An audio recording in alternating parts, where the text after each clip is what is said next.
कन्यासा सूर्यासी जाय मागे परतुनी पाहे, तैसे झाले माझ्या जीवा केव्हा भेटसी केशवा।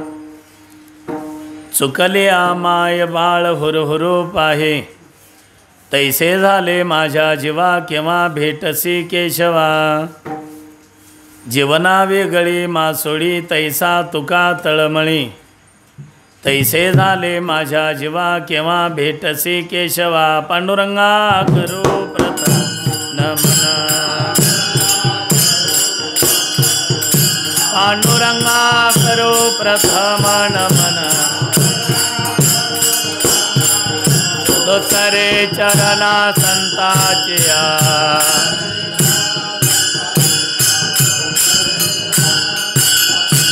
त्यांच्या कृपादाने कथेचा विस्तार, त्यांच्या कृपादाने कथेचा विस्तार। बाबाजी सद्गुरु दास तुका,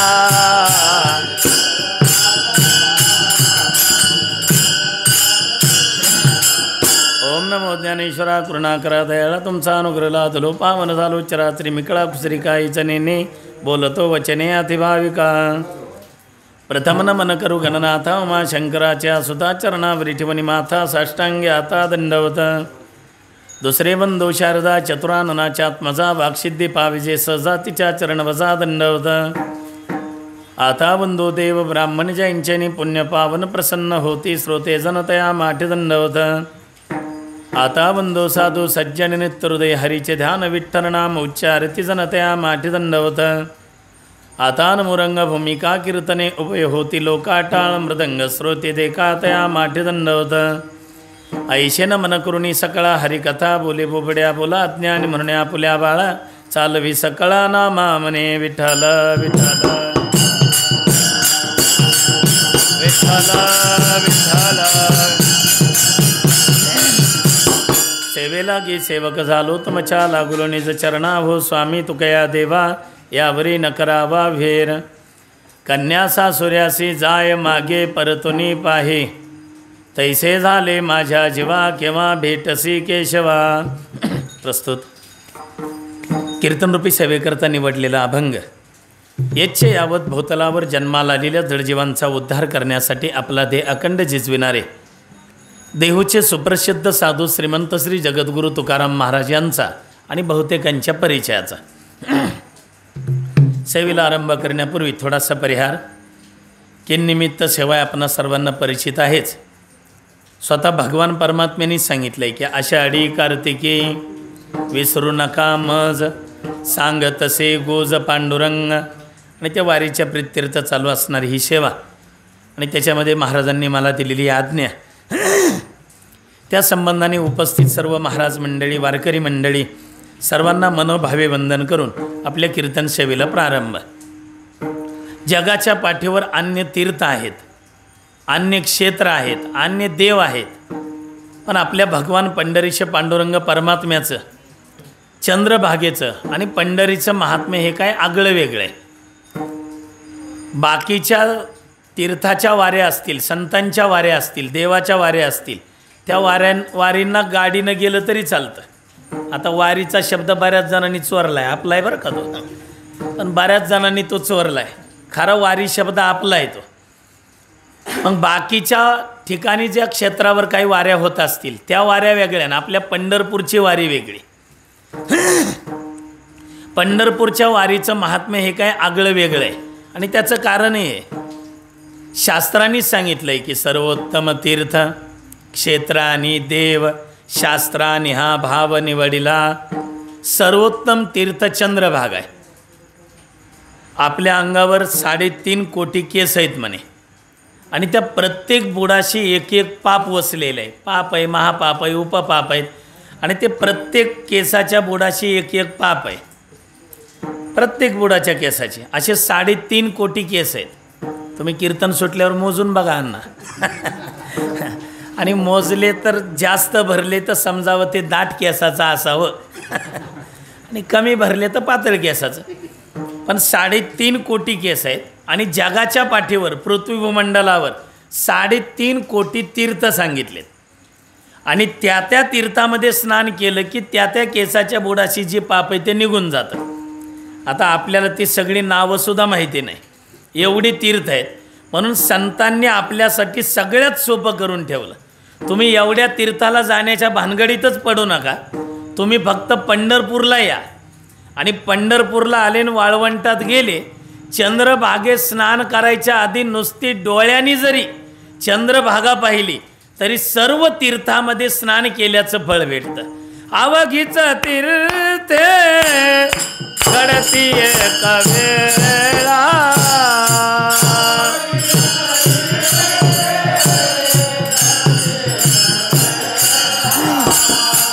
अवघीच तीर्थे घडती एक वेळा,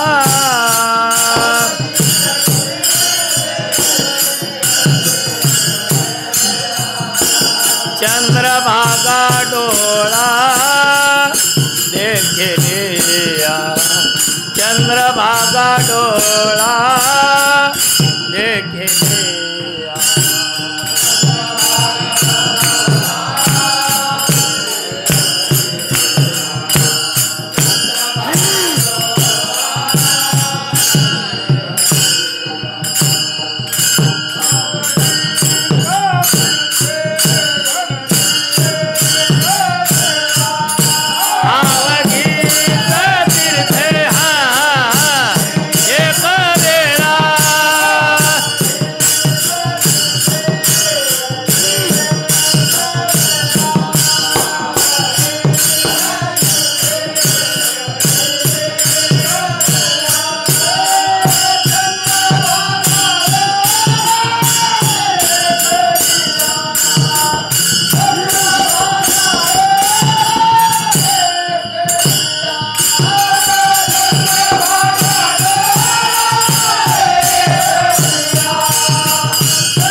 सर्व तीर्थ फक्त पंढरपूरला या आणि चंद्रभागा फक्त डोळ्यांनी पहा.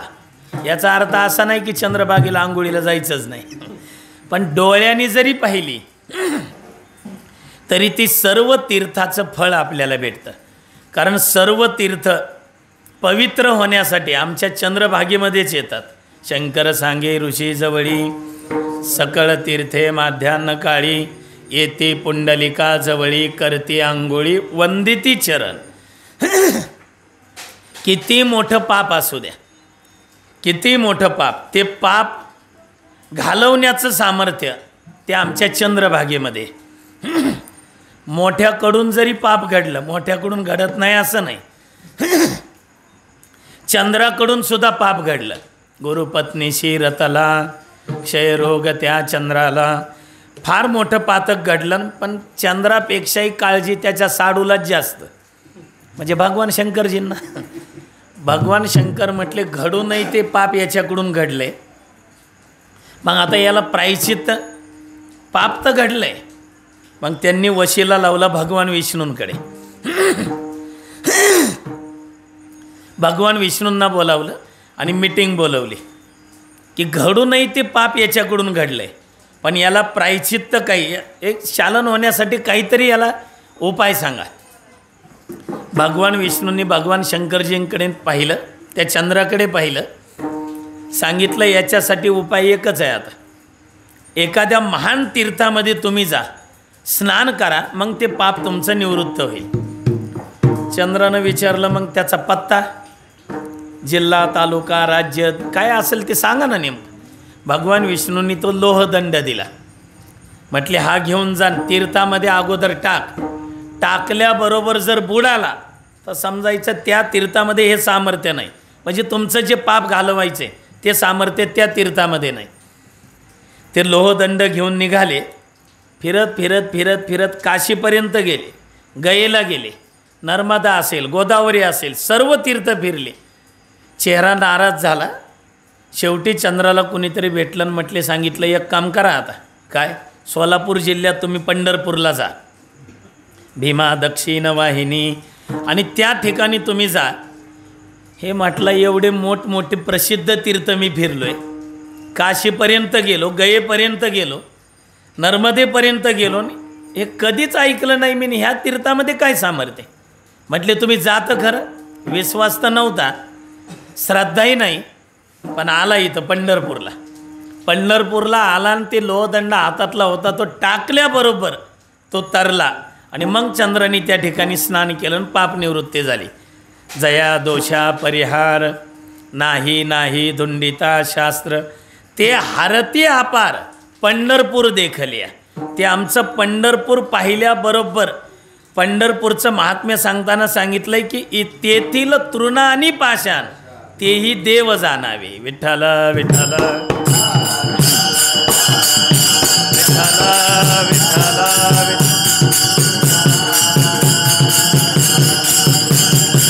असं हे सर्वोत्तम तीर्थ चंद्रभागा, सर्वोत्तम तीर्थ, सर्वोत्तम क्षेत्र, सर्वोत्तम क्षेत्र असणारं हे पंढरपूर आहे. आणि पंढरपूर सर्वोत्तम तीर्थ, सर्वोत्तम क्षेत्र, सर्वोत्तम देव पंढरीश पांडुरंग परमात्मा. कारण हा बाकीचे नुसते देव असतील, पण आमचा पंढरीश पांडुरंग परमात्मा म्हणजे देवांचाही देव आहे. बळिया माझा पंढरीराव, बळिया माझा पंढरीराव.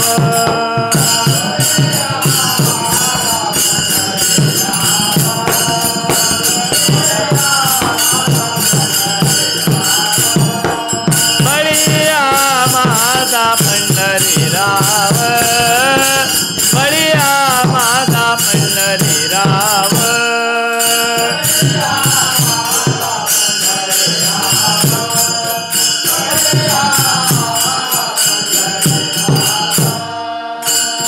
तोया देवांचाही देव, तोया देवांचाही देव. बळिया माझा पंढरीराव, बळिया माझा पंढरीराव.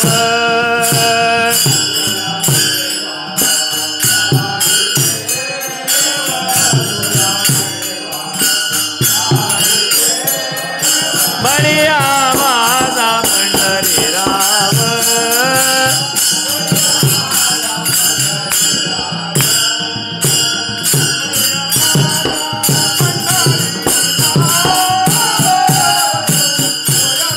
साई देव, तोया देवांचाही.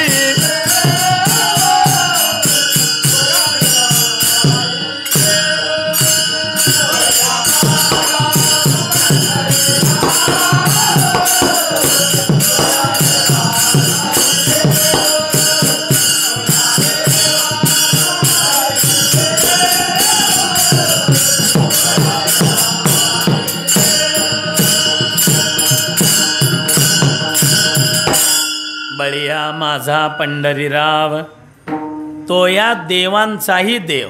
म्हणून सर्वोत्तम तीर्थ, सर्वोत्तम क्षेत्र आणि सर्वोत्तम देव ते आपल्या पंढरपूरला आहे. म्हणून आपण सगळी भाग्यवान मंडळी की अशा कठीण परिस्थितीमध्ये सुद्धा आपली वारी मात्र भगवंतांनी चुकू दिली नाही. वारी चुको नेदे हरी. नाही तर काय हौसे गौसे नवशे काय कमी येतात का? पण आज पंढरपुरामध्ये सगळी निष्ठावंत वारकरी मंडळी अगोदर हजर आहे. पुढं लॉकडाऊन होणार म्हणून 7 दिवसात हजर आहेत. धावत पळत इकडून जाता नाही आणि तिकडून येता नाही, सगळी वारकरी मंडळी. पण वारी चुकली नाही. वारी चुको नेदी हरी अशी वारी आपण करतोय. आणि काय आहे, भगवंताच्या, हे भक्ताचं कर्तव्यच आहे, भगवंताच्या इच्छेची इच्छा मिळवणं. ज्या नवविधा भक्तीपैकी ज्या भक्ती सांगितल्यात शबरी मातेला, भगवान प्रभू रामचंद्रजींनी त्याच्यामध्ये सांगितलं आहे की भगवंताच्या इच्छेत इच्छा मिळवणं हे एक भक्ताचं कर्तव्य आहे. म्हणून तुकोबारायसुद्धा म्हणतात ही कदाचित भगवंताचीच इच्छा असेल. हां, लय भजनामध्ये बिड्या ओढून भजन करता का? मग आता करा कसं करता ते. म्हणजे भगवंताची भजन ते ओंगळवाने नरक. आपण खेडोपाडी पाहतो, अभंग चालू असला आणि मधीच चहा आला तरी थांबवला जातो चहा गार होईल म्हणून. पण भगवंताचीच इच्छा असेल की, पण इथल्या पंढरपुरातल्या मात्र ही सर्व भडकरी मंडळींच्या सेवा मात्र एकही सेवा बंद पडली नाही, बंद पडूही दिली नाही. आणि त्याचं विशेष श्रेय सगळ्यात जास्त म्हणजे आपल्या महाराजांना आहे की ह्या परंपरा टिकवण्यासाठी परिस्थितीला ते कदाचित बोलून एखाद्या अधिकाऱ्याला वाईटही होतील, पण नियम मात्र टिकवण्यासाठी फार मोठं. आणि वाडवडिलांनी हेच केले. देवोनिया जीव वडिली साधेला हा ठाव. महाराज जेवढे कडक आहेत तेवढे भावनाशील सुद्धा आहेत बरं का. मी आत्ता पायी येताना चौबदार आहेत का नाही हवे चौबदारांचं येताना त्यांचं गाव होतं. मला माहिती नाही की त्यांचं घर तिथं आहे म्हणून. मी तिथं गेलो आणि ते नेमकं मला बघितलं की म्हणले महाराज पण आहेत का चालत. मग बसलं की म्हणलं थांबा आता महाराजांना फोन लावतो. ते म्हणले तिकडं नका लावू, एकनाथ महाराजांना लावा. पण त्यांनासुद्धा एवढे जरी ते कडक असतील पण अधिकाऱ्यांशी बोलताना कधी हे वारीच्या नियमातले विषय आले तर त्यांनाही भावनाशील झालेलं आम्ही पाहिले. कारण छातीवर दगड ठेवून हे आम्ही कसं चालवतो आहे महाराज म्हटले आम्हाला माहिती आहे. पण हे भगवंताचीच इच्छा असेल तो का म्हणे ठेवी तैसे, तो का म्हणे ठेवी तैसे, आम्ही राहो त्याचे इच्छे, आम्ही राहो त्याचे इच्छे.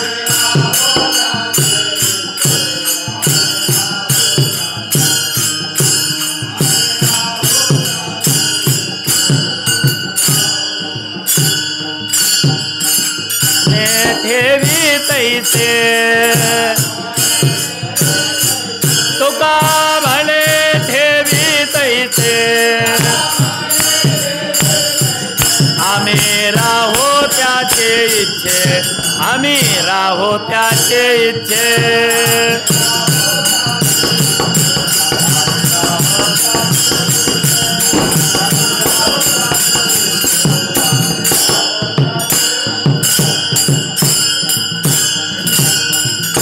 आमचे महिन्याचे वारकरी ही सगळी निष्ठावंत मंडळी देवाला दोष देत नाही. तुझी इच्छा असेल तसं आम्ही राहो त्याची इच्छे, त्याची जशी इच्छा असेल त्या पद्धतीने आणि त्या नियमाने. हे आपणच वारी करतो असं नाही, अनादी कालापासून चालत आलेली वारी. एका जनार्दनी वैष्णव आणि शिरोमणी महादेव, वैष्णवांचे शिरोमणी भगवान शंकर आहेत. आणि तेव्हापासून मग सर्व संतांनी वारी केली. त्याच्यामध्ये जगद्गुरू तुकोबाराय सुद्धा. आषाढी वारीला तुकोबाराय वारीला निघाले असतील. वारीला येत असताना वारकऱ्यांची एकच तळमळ असते की भगवंताची भेट व्हावी. भेटी लागे पंढरी नाथा, जीवा लागले तळमळ व्यथा, जीवा लागले तळमळ व्यथा, जीवा लागले तळमळ व्यथा.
भेटे लागे पंढरीनाथा, जीवा लागली तळमळ व्यथा.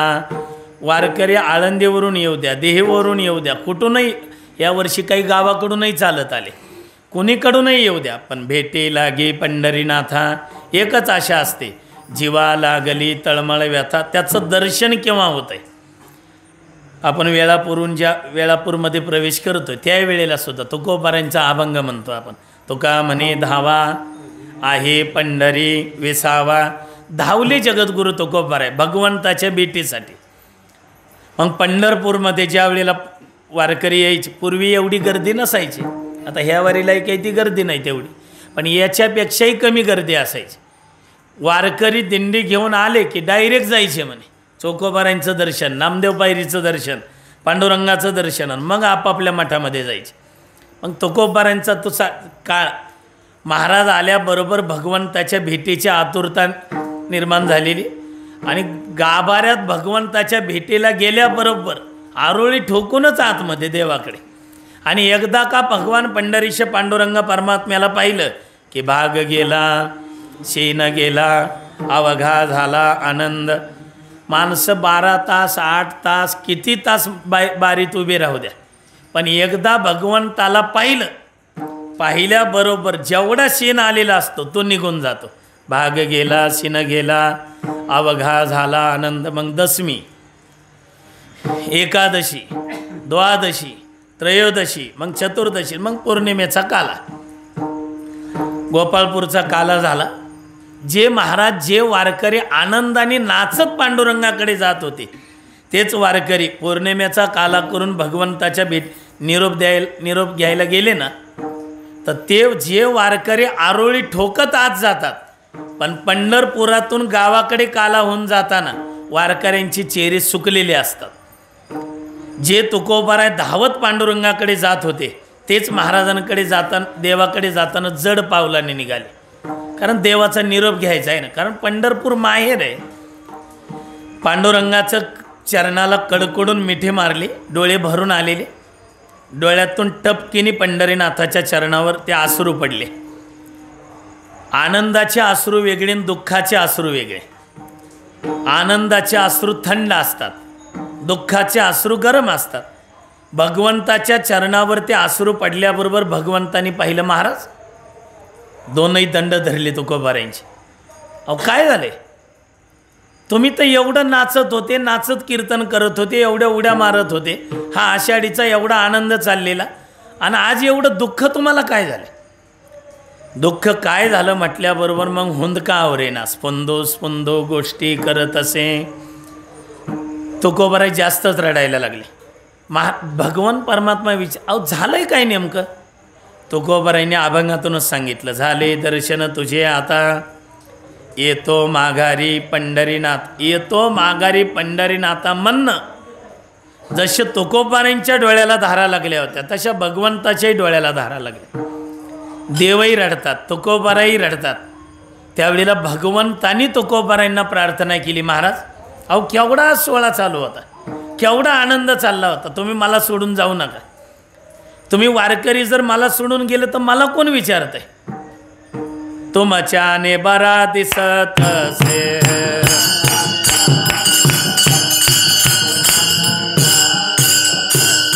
पतित पावन मी तो आहे खरा, पतित पावन मी तो आहे खरा, तुमच्याने बरा दिसत असे.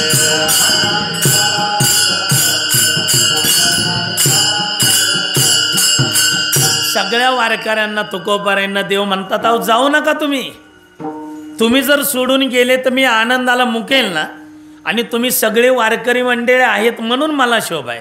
पतित पावन मी तो आहे खरा, नाहीतर मी खरा पतित पावन आहे, पण तुमचेनी बरा दिसत असे, तुमच्यामुळं मी बरा दिसतोय. महाराज खाली मान घालून उभे होते, पण बाकीचे महाराजांबरोबर आलेले वारकरी म्हटले, देवा तुम्ही महाराजांना एखाद्या वेळेला ठेवून घेन ते थांबतील सुद्धा, कारण संसाराच्या नावे घालून या शून्य वाढता हा पुण्य धर्म केला त्यांनी केला आहे, पण आम्हाला प्रपंच आहे, लेकरं बाळ आहे, आम्हाला गावाकडे जावं लागेल का नाही? देव म्हटले, हे पा तुम्हाला जायचं आहे तर जा, पण बाकीच्या वारकऱ्यांना देव म्हणतात एक करा माझ्यासाठी. काय? आता जसं आषाढीला आले ना, तसं आता श्रावण वारीला सुद्धा या बरं का. श्रावण वारीला या म्हटल्यावर त्याच्यातल्यांनी काहींनी माना हलवल्या, पण काय आपली गालातली गालात हसत होते देवा. काय अहो दर वारीला तुम्ही या म्हणता, कसं शक्य आहे आम्हाला? ह्याच वारीला कसं आलोय ते आम्हाला माहिती आहे. महाराजांचा फोन आला नाही म्हणता येत नाही. मग म्हटले एक करा, तुम्हाला नाही ना श्रावण वारीला येत आहेत, नाही ना भाद्रपद वारीला येत आहेत, नका अश्विन वारीला येऊ, पण एक करा, आषाढी कार्तिकी विसरू नका. मग आषाढी कार्तिकी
नका महिन्याला येऊ, कमीत कमी एवढ्या 2 वाऱ्या तरी मला विसरू नका. आषाढी कार्तिकी विसरू नका मज, सांग तसे गोज पांडुरंग. सगळी वारकरी मंडळी निघाली. येतो बरं देवा, भगवंतांनी डबडबल्या डोळ्यानं निरोप द्यावा. या येतो बरं. महाराजांनी निरोप दिला. येतो येतो म्हणून महाराज निघायचे, पण असं मागं देवाकडे पाहायचे आणि देवानी महाराजांकडे पाहायचं. आषाढी ते कार्तिकी हा 4 महिन्याचा वियोग आहे. आषाढी निकट आला, कार्तिकीचा हाट. निकट म्हणजे जवळ, आषाढी जवळ, कार्तिकी 4 महिन्यावर आहे. पुन्हा कार्तिकी वारीला सगळी वारकरी मंडळी आली. पुन्हा कार्तिकीचा सोहळा, चला जाऊ पाहू डोळा. कार्तिकीचा सोहळा, जुनी लोक सांगतात आषाढीपेक्षा पूर्वी कार्तिकी मोठी भरायची म्हणे. का आषाढीला पाऊस भरपूर असायचा, सध्याही भरपूरच आहे, पंढरपुरात नाही मुंबईला. गाड्याची गाड्या वाहून चालल्यात, एवढा पाऊस आहे. पाऊस जास्त असायचा, त्यामुळं वारकरी यायला घाबरायचे. पण कार्तिकीचा सोहळा मोठा भरायचा. पुन्हा दशमी, एकादशी, द्वादशी, त्रयोदशी, चतुर्दशी, पुन्हा पौर्णिमेचा काला. पुन्हा वारकरी मंडळी भगवंताचा निरोप घ्यायला यायचे ना पंढरीनाथाकडे. आषाढी ते कार्तिकी 4 महिन्याचा वियोग आहे, पण कार्तिकी ते आषाढी 8 महिन्याचा वियोग. हा देवालाही सण होत नाही, भगवंतालाही सण होत नाही. ज्या वेळेला वारकरी मंडळी तुकोबाराय म्हणतात येतो बरं, देव म्हटले महाराज अहो कसं तरी चातुर्मासाचा काळ होता, सगळी वारकरी मंडळी इथं होती म्हणून मला करमलंय, पण आता कार्तिकीला आता हे वारकरी गेले की आषाढीलाच येणार. 8 महिने वियोग आहे, तो भगवंताला सण होत नाही. महाराजही निघाले डबडबल्या डोळ्याने. येतो बरं, या महाराज येतो. आणि मंदिरातून बाहेर महाराज निघाले. काही मंडळी मंदिराकडे निघाले होते, वारकरी मंडळी. तुकोबारांची ती अवस्था पाहिली आणि वारकरी मंडळींनी महाराजांना क्षमा मागून विचारलं दर्शन घेऊन, महाराज काय काल तर चांगले नाचत होते तुम्ही, कीर्तनात उड्या मारत होते, आणि आज असं डबडबल्या डोळ्यानं का गावा का का रडताय का? महाराज म्हणतात काही नाही, आता मी पंढरपूर सोडून निघालो ना, म्हणून मला तो वियोग सहन होत नाही. पंढरपूर, आणि असं काय या पंढरपुराबद्दल तुम्ही म्हणताय? महाराज म्हणतात हे पंढरपूर आमच्या वारकऱ्यांचं माहेर आहे. त्यातला एक वारकरी म्हटलं तुकोबाराय आहे, अहो माहेर म्हटलं की माहेर त्याला म्हणतात जिथं आई असते, जिथं वडील असतात, जिथं भाऊ असतो, जिथं बहीण असते, त्याला माहेर म्हणतात. तुमचे हे सगळे देऊळ आहेत ना. तुकोबाराय म्हणतात ते तर आहेतच, पण पंढरपूरला सुद्धा माझे आई वडील आहेत. मग तुमचे वडील कोण आहेत? तर पांडुरंग आमचा पिता. आमचा पिता, आमचे वडील पंढरीश पांडुरंग परमात्मा आहे. तेवढ्यात दुसऱ्या वारकऱ्याने विचारलं तुमची आई? म्हटली विश्वमाता रखुमाई आमची माता आहे. रखुमाबाई आमची माता. काहींनी विचारलं मग तुमचे बंधू कोण आहेत? पुंडलिकराय आमचे बंधू आहेत. पुंडलिक आमुचा बंधू आणि चंद्रभागा आमुची भगिनी. चंद्रभागा आमची बहीण आहे. पुंडलिकराय आमचे बंधू आहेत.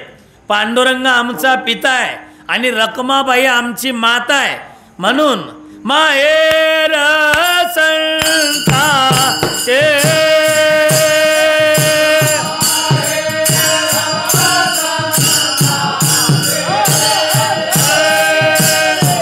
माहेर संताचे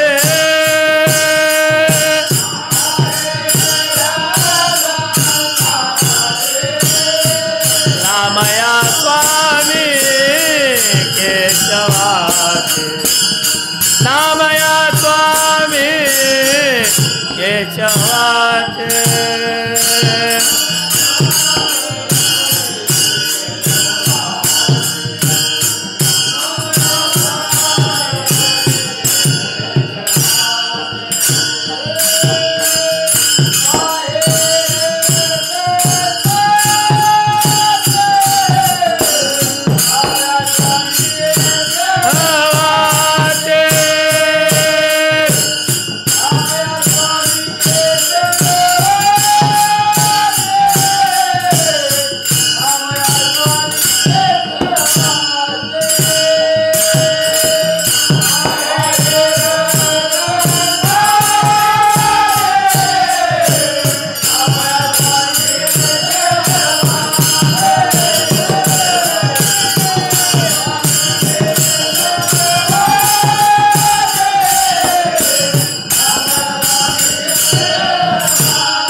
माहेर संताचे नामया स्वामी केशवाचे. संतांचं माहेर पंढरपूर आहे. मग माहेर सोडताना जसं मुलीला दुःख होतं ना, जगद्गुरु तुकोबाराय म्हणतात ते दुःख मला झालेले ते पहिल्या चरणात सांगतात. कन्या सासुऱ्यासे जाय.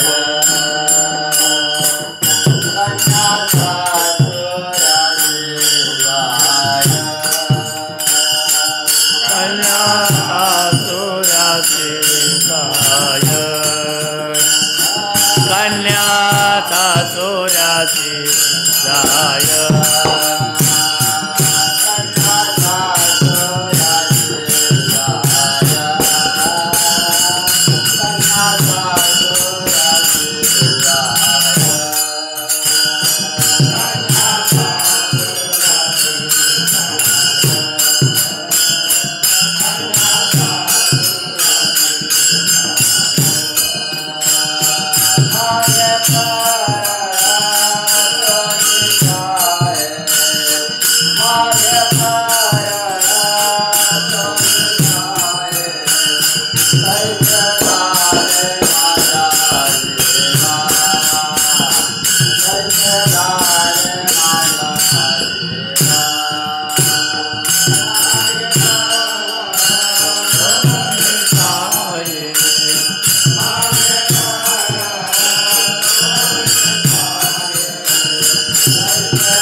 माझी अवस्था तशी झाली. महाराजांना विचारलं नेमकी कशी झाली? जशी मुलगी माहेर सोडताना मुलीची अवस्था होते तशी अवस्था माझी झाली. कन्या सासुऱ्यासी जाय.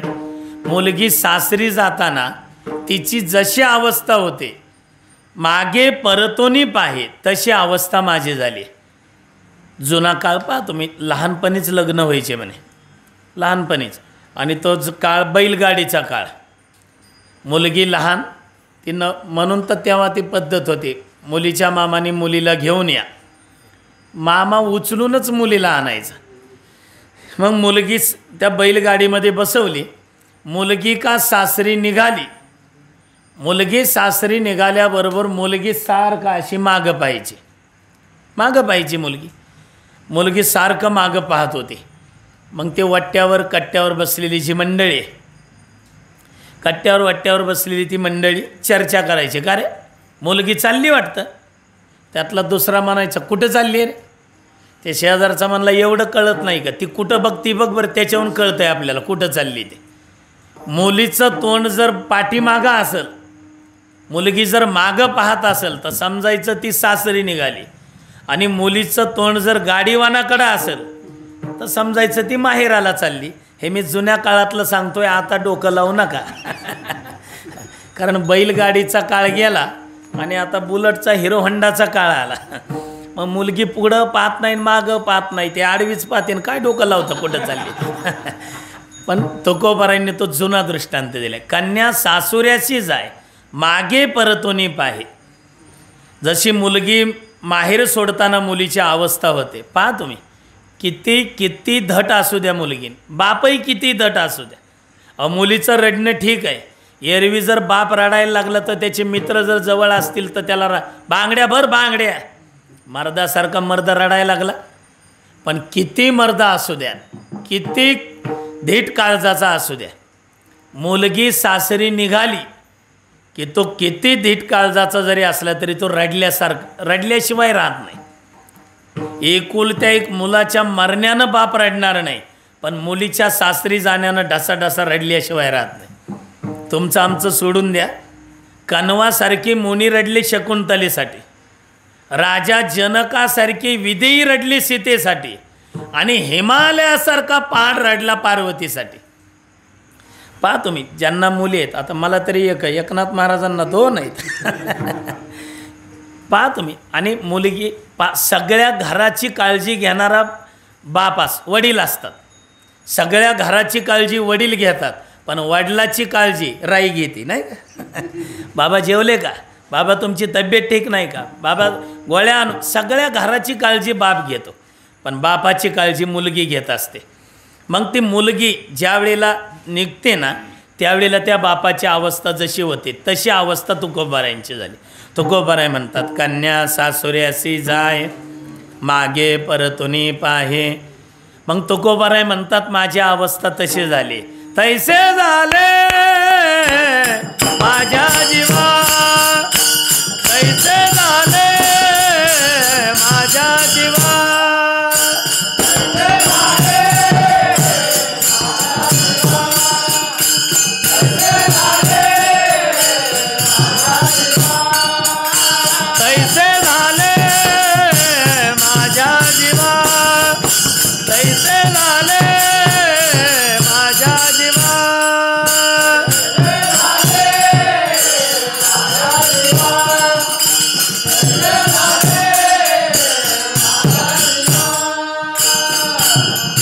केव्हा भेटते केशवा, केव्हा भेटते केशवा, तैसे झाले माझ्या जीवा, तैसे झाले माझ्या जीवा.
तुकोबाराय म्हणतात, माझी अवस्था तशी झाली. तैसे झाले माझ्या जीवा, केव्हा भेटसी केशवा. माझी अवस्था तशी झाली, केव्हा मला भेटाल. भगवत भेटीची हे आतुरता आहे. तुकाराम महाराजांना हाही दृष्टांत थोडा कमी वाटला मुलीचा. का कमी वाटला. जी मुलगी सासरी गेली नवीन नवीन लग्न झाल्यावर तिचा रोज 2-3 वेळा तरी फोन असतो. आता फोनच्या सुविधा निघाल्या, मग रोज असतो. कालांतराने तो हळूहळू कमी होत जातो. मग एकदा का मुलगी तिकडं रममान झाली, तिला मुलगा झाला, मुलगी झाली, तिचा प्रपंच वाढत गेला की ती आईवडिलांना विसरते म्हणजे तेवढं प्रेम राहत नाही. ते प्रेम वाटून जातं ना मग तिकडं मुलाकडे मुलीकडे. मग परिणाम, जी मुलगी रोज वडिलांना फोन करते पण ती मुलगी एकदा का तिकडं रममान झाली, ते वडील आजारी होते. मग शेजारच्यानी कुणीतरी फोन केला, हॅलो, हा कोण बोलते? काही नाही, अगं तुझ्या वडिलांची तब्येत ठीक नाही, जरा भेटायला ये. ती म्हटली तब्येत ठीक नाही, अजून गेले तर नाही ना? मुलगी पहा, मग नाही अजून नाकाला कापूस लावलाय, हलतोय अजून. मग आता यायचं, पुन्हा यायचं, इकडं मुलांचा डबा करून द्यावा लागतो, ते नोकरीला जातात त्यांचा डबा करून द्यावा लागतो. इथं कोण आहे मुंबईमध्ये? हे प्रेम कमी होऊ शकतं आहे. मग तुकाराम महाराजांना तो मुलीचा दृष्टांत कमी वाटला म्हणून तुकोबारायने दुसरा दृष्टांत 3ऱ्या चरणात दिला की चुकलिया माय बाळ हुरहुरू पाहे. एखाद्या मातेचा मुलगा चुकला. आता आषाढी वारीची गर्दी असते, मग आषाढी वारीच्या गर्दीत एखादी 3-3.5 वर्षाच्या मुलाला घेऊन आली आणि गोपाळपूरपासून बारीत लागली. मुलाला सांगितलं, हा बघ तिथं चरणावर ठेवलं की तुला खाली ठेवते, तू माझा पदर धरून राहा, मी दर्शन घेईपर्यंत प्रार्थना करीपर्यंत. त्या मुलाला उचललं, चरणावर ठेवलं, खाली ठेवलं, तोपर्यंत ते कर्मचारी सरकवायला लागले, तोपर्यंत मावशीनं दर्शन घेतलं. मुलानं पदर नाही धरला आईचा, मुलगा गरुड खांबाकडं. आई मात्र पांडुरंगाचं ते मुख पाहत पाहत पाहत भगवंताला काय प्रार्थना करायची ती करत करत गरुड खांबापर्यंत आली. तोपर्यंत मुलगा मंदिराच्या बाहेर. आणि प्रार्थना करून झाल्यावर मग बाळू बाळू म्हणून पाहिलं तर मुलगा नाही. घाबरली ना ती, आधीच गर्दी. ए बाळू, ते कर्मचाऱ्याने विचारलं, काय झालं मावशी? काय नाही, माझा मुलगा चुकला हो. मुलगा व्हा बाहेर, गर्दीत पोरं सांभाळता येत नाही का तुमचे तुम्हाला? आता एवढ्या गर्दीमध्ये ते कुणाला विचारेल माझ्या मुलाला पाहिलं का? मग शेवटी ती मंदिराच्या बाहेर आली. हे दत्त घाटावर ते भिकारी वगैरे बसतात, तिथे एका कोपऱ्यात बसली. इथून जाताना तरी तो दिशेली आशेनं रडत होती. आमचा आपला वारकरी प्रदक्षिणा करत होता.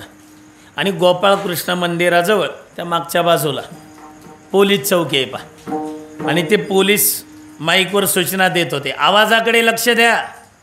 3-3.5 वर्षाचा मुलगा, खाक्या पॅन्ट, लाल टी शर्ट, उजव्या हातात दोरा आहे, काळ्या रंगाचा, ज्यांचा असेल त्यांनी ओळख पटवून घेऊन जावं. आवाज देत होते आणि वारकरी प्रदक्षिणा करताना त्याच्या कानावर हे आलं, 3.5 वर्षाचा मुलगा चुकलेला आहे, ज्यांचा असेल त्यांनी ओळख हे वारकरी ऐकत ऐकत प्रदक्षिणा करत निघाला. उद्धव घाटावरून जात असताना चांगल्या घराण्यातली मावशी पण एका कोपऱ्यात रडताना पाहिले. वारकरी म्हटलं, हे काय भिकारीने दिसत नाही आणि इथं बसून का रडते? वारकऱ्याचं अंतकरण. वारकरी जवळ गेला, मावशी. त्या मावशीनं पदर आणखीन पुढं केला आणि हात जोडले. काय वारकरी बाबा, अहो रडायला काय झाले? मग तर जास्तच रडायला लागले. अनोळखी ठिकाणी अनोळखी माणूस ज्या वेळेला विचारतो ना रडण्याचं कारण, माणूस कारण नाही सांगत, जास्त रडतो. अहो रडायला काय झाले? काय नाही. पैसे चोरीला गेले का? नाही आहेत. मग सोनं चोरीलं? नाही आहे ना. मग घरची काही दुःखीत बातमी? घरची नाही म्हटली, आता इकडचीच आहे. म्हणजे मी येतानाच सासूबाई म्हणत होते, एवढ्या गर्दीत माझ्या नातवाला कशाला नेते, मुलगा चुकला तर. आणि खरोखर चुकला हो, मुलगा चुकला. हां, काय म्हणाल सासूबाई घरी गेल्यावर?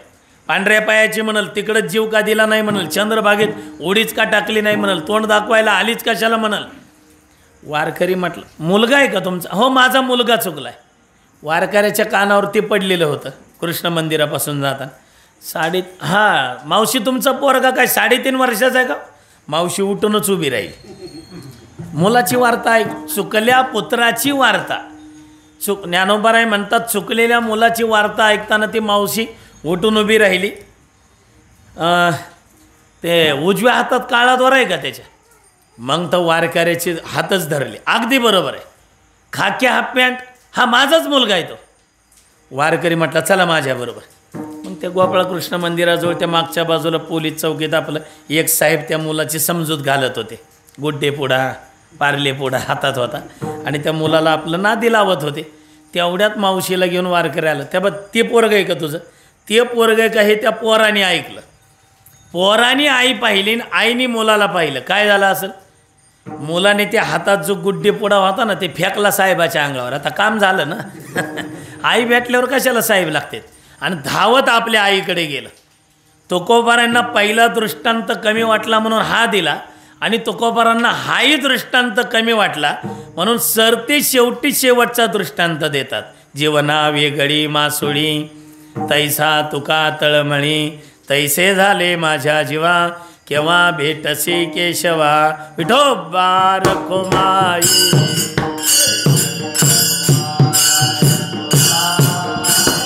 विठोबा रखुमाई.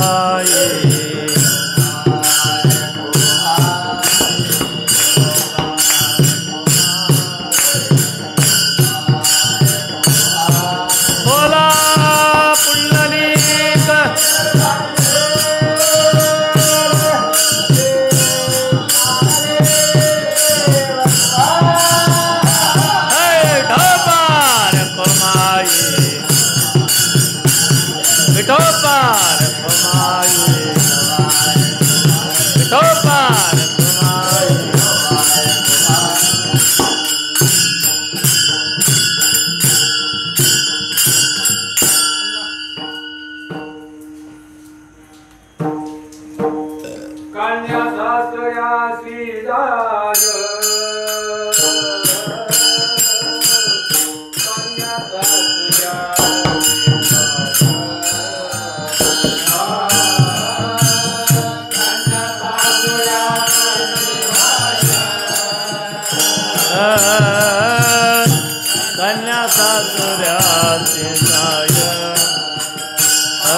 ज्या पद्धतीने मुलीची सासरी जाताना अवस्था होते, मुलाची आई चुकल्यानंतर ती माय जशी पाहते, जशी त्या मुलाची जशी त्या आईची अवस्था होते. आणि तुकोबारे शेवटचा दृष्टांत देतात की जीवनावी घडी मासोळी, पाण्यातून काढलेला मासा किती महिने जिवंत राहतो? महिने नाही, दिवस नाही, काढल्याबरोबर तो तडपडायला लागतो. तसं पाण्यातून काढलेला मासा तडपडतो, तसं मला तुमचा वियोग झालेला आहे. तैसे झाले माझ्या जीवा केव्हा भेटसी केशवा. म्हणून आपण सुद्धा आजच्या अभंगातून एवढंच घ्यायचं आहे आपण बाकीचे 8 तास करण्यासाठी आपलं जीवन घालवतो. गुरुवर्य महाराज नेहमी सांगत असतात बाकीचं सगळं पुढच्या जन्मात करता येईल. या जन्मात नाही घर बांधता आलं, पुढच्या जन्मात ज्या योनीत जाऊ त्या पद्धतीने आपण घर बांधू. या जन्मात नाही बाकी काही करता आलं, पण या जन्मामध्ये भगवत भेट होणं महत्त्वाचं आहे. आणि अशा आपल्या अंतकरणापासून कुणाची इच्छा आहे माझ्यासहित. आणि आपण केव्हा असे 8 तास केलेत असं मनात केव्हा वाटले की एवढी आतुरता आपली झाली आहे का? आणि तेवढी झाल्यावर तर देव भेटल्याशिवाय राहणार नाही. मग त्या भेटीसाठी जशी तुकोबारांची अवस्था होते, पाण्यातून काढलेला मासा जसा तडपडतो पाण्याविना, तसं भगवंताविना, भगवंताच्या नामस्मरणाविना तुकोबाराय म्हणतात माझा एकही क्षण जाऊ नये. झालेली कीर्तनरूपी सेवा भगवतचरणी समर्पित करून सेवेल्या ठिकाणी पूर्णविराम.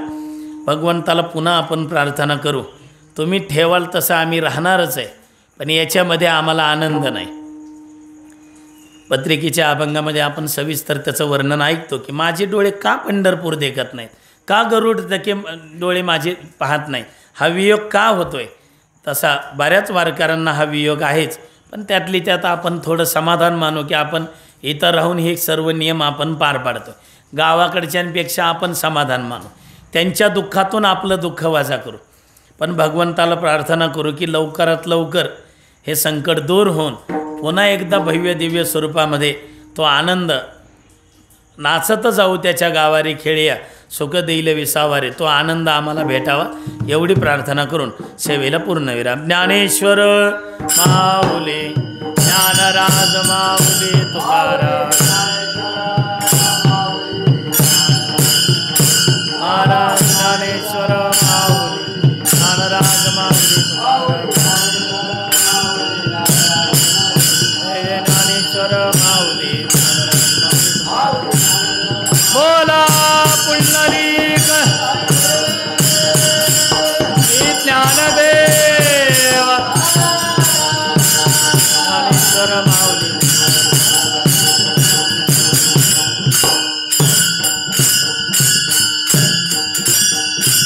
तुकाराम तुकाराम तुकाराम तुकाराम.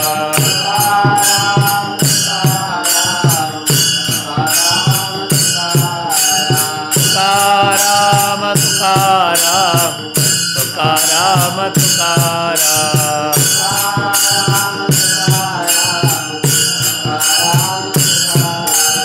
तुकाराम तुकाराम तुकाराम तुकाराम.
तो